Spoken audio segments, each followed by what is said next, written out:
My journey around the world has only really just begun. It's to last many, many months, and in the way wonderful adventures slowly start to come together and mean something, I'm sure the bike will make it happen, and so will I.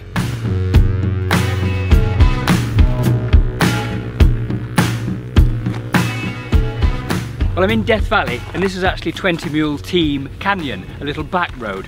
And I was camping last night, and it was very beautiful, but a little bit cold. But I've got a sleeping bag now, so I'm obviously a bit warmer inside my tent. But transecting Death Valley are all sorts of little back roads with fantastic names like Stovepipe Wells and Furnace Creek and Badwater Basin, which is 282 feet below sea level. And we're going to all sorts of wonderful places, and yeah, sort of having a great time.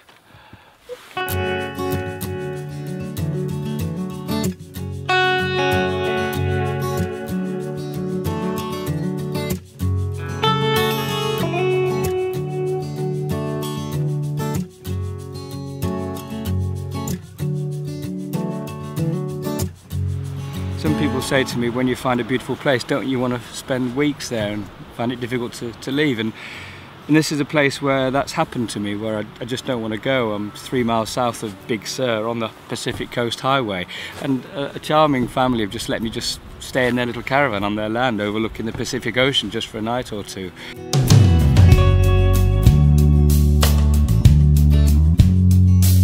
This is the Golden Gate Bridge leading into San Francisco, and it's one of the most iconic bridges in the world.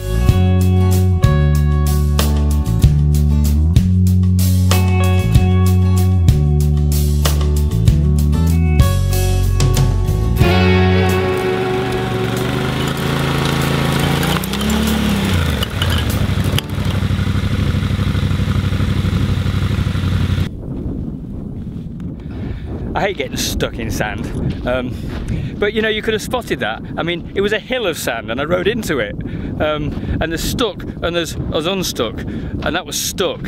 Now I'm unstuck, but at least it's a light enough bike for a little bloke like me to be able to sort out, so it's good to know that if you get stuck in sand, you can get out of it.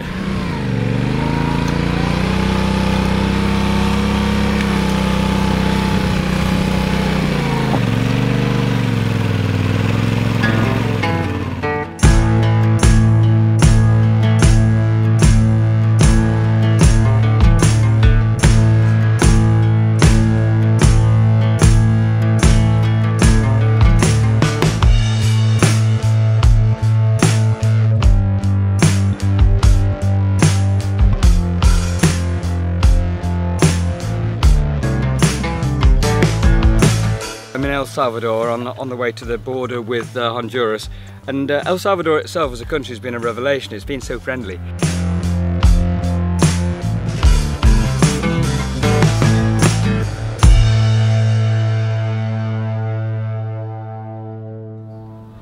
There's something about Nicaragua which is stuck in time. You could go back 100 years and see what you see here now.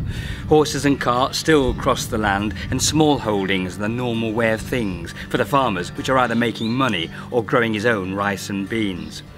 Science fiction writer Arthur C. Clarke said that any sufficiently advanced technology is indistinguishable from magic. But to me, there is magic enough in seeing a donkey draw water from a well, even if you know how it's done. There's a truth about life that all we want is not something that astonishes and pleasures, but more simply, something that works. When you ride around the world on a motorbike, you start to think your mind will collapse if you don't take a break from distraction, because that's all a journey does, distract. What I like most is to hear the engine whir beautifully, everything in sync. The slide of the chain over cogs, the sharp slap of machinery that changes gear to alter the pitch of a ride. I sort of understand these things because they've moved me across a patch of land, and that eventually joins up and takes me around the world. On my bike, I feel real. I feel really thrilled by the motion. I really feel me, as if my body parts are as one with the machine.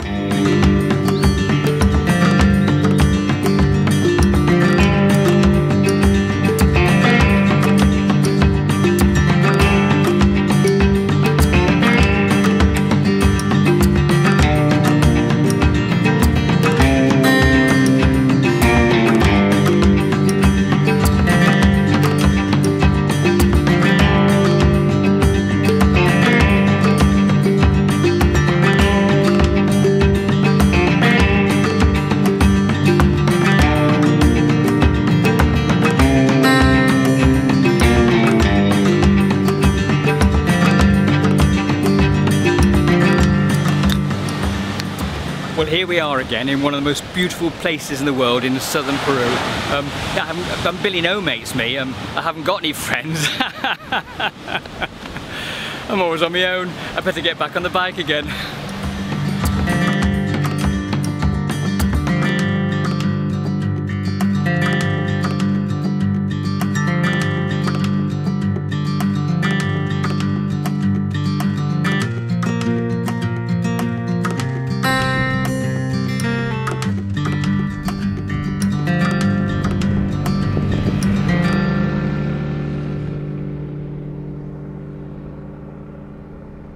My job is to make nice pictures of the bike and great films of my journey around the world, and to relay this story about where I'm going and how I'm doing it to my audience. And that's the best bit of this job. It's the bit of this job which I truly love.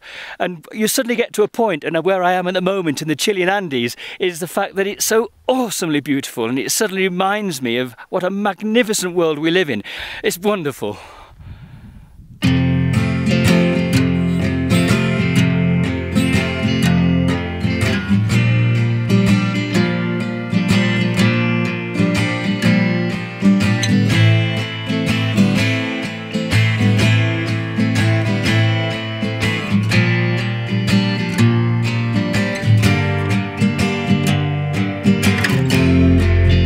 So what does a journey like this mean to any motorcyclist, and what does it mean to me? It means meeting people that I'd never normally know about, and how we all exchange ideas and in a way somehow become friends.